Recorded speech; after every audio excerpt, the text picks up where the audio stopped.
শেখ মুজিবের লড়াই লড়বে কে? শেখ মুজিবের লড়াই লড়বে কে? শেখ মুজিবের লড়াই লড়বে কে? এই লড়াই লড়বে কে? এই যুগের লড়াই লড়বে কে?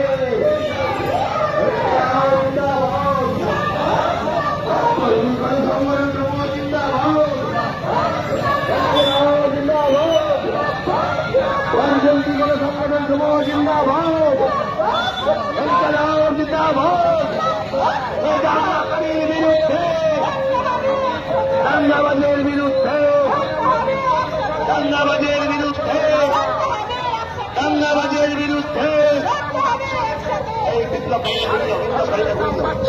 রাজ্য সরকার জবাব দাও। এদিকে লাভ শোনা পাও, শ্রমিক কৃষক ক্ষেত্রযুদ্ধের ঐক্য শোনা পাও। অবিলম্বে কৃষকের ফসলের ন্যায্য দাম দিতে হবে। ক্ষেতমজুদ্ধে সারা বছরের কাজের ব্যবস্থা করতে হবে। ক্ষেতমজুদ্ধে সারা বছরের কাজের ব্যবস্থা করতে হবে। ক্ষেতমজুররা সারা বছর কাজ না পেয়ে অন্য রাজ্যে পাড়ি দিচ্ছে কেন? রাজ্য সরকার জবাব দাও। ক্ষেতমজুদ্ধের অবিলম্বে সারা বছরের কাজের ব্যবস্থা করতে হবে। বিদ্যুৎ বেসরকারীকরণ করা চলবে না। লাফিয়ে লাফিয়ে ইউনিট কিছু বিদ্যুতের দাম বাড়ছে কেন? কেন্দ্রীয় রাজ্য সরকার জবাব দাও।